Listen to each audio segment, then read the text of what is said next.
Hello everyone, চলে আসছি নতুন একটা বেগুনের রেসিপি নিয়ে। এটা যারা বেগুন খেতে পছন্দও করে না তাদের পছন্দ হয়ে যাবে এমনভাবে খেলে।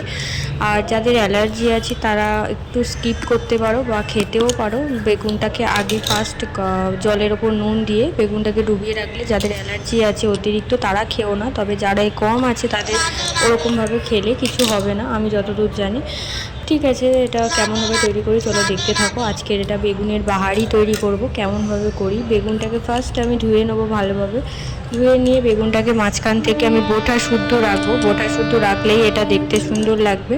বোটা শুদ্ধ রাখবো, মাঝখান থেকে এক ফালি করে শুধু কেটে নেব। একটা বেগুন তো আমার খারাপ বেরিয়েছে, দুটো বেগুন ভালো বেরিয়েছে, দেখতেই পাচ্ছ বোটা রেখে দিয়েছি। ভালোভাবে ধুয়ে নুন হলুদ মাখিয়ে কিছুক্ষণ রেখেছি, তবে বেশিক্ষণ রাখবো না, জল কেটে যাবে, ভালো লাগবে না খেতে। নুন হলুদ মাখিয়ে ভালোভাবে এটা তেলে হিট করে ভেজে নেবো। এটা ভালোভাবে এপার ওপার করে ভেজে নেবো কিছুক্ষণ। সবকটা বেগুন আমি একে একে দিয়ে দিচ্ছি। সবকটা বেগুন দিয়ে আমি একটা এপার ওপার করে ভালোভাবে ভেজে নেব।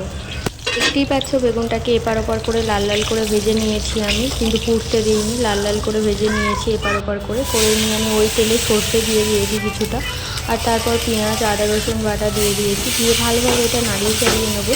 যখন একটু ভাজা ভাজা ভাব হয়ে যাবে তখন আমি এখানটায় নুন, পরিমাণ মতো হলুদ গুঁড়ো, একটু গরম মশলার গুঁড়ো, একটু জিরে গুঁড়ো দিয়ে ভালোভাবে একটু লঙ্কার গুঁড়ো দিয়ে ভালোভাবে নেড়ে ছেড়ে নেবো। এটা যতক্ষণ একটু জল দিয়ে ভালো করে কষিয়ে নেবো। নেওয়ার পরে আমি এখানটায় টক দই দিয়ে দিয়েছি। টক দই দিয়ে ভালোভাবে এটা নাড়িয়ে চাড়িয়ে নিয়ে দেখতেই পাচ্ছ এখানটায় টক দই দেওয়ার পরে এখানে জল বেরিয়েছে। তারপর বেগুনগুলো আমি একে একে এখানটায় দিয়ে দিয়েছি, একটু কষিয়ে নিয়ে বেগুনগুলোকে দিয়ে ওপর থেকে আমি ধনেপাতা ছড়িয়ে দেবো। ধনেপাতাটা দিলে ফ্লেভারটা এত সুন্দর আসছে, মানে বললে বিশ্বাস করবে না, এটা দেখতে কত অসাধারণ লাগছে দেখো। আজকের রেসিপি এই পর্যন্তই, আবার দেখা হবে নতুন একটা রেসিপি নিয়ে। ভালো থাকবেন, সুস্থ থাকবেন, বাই বাই।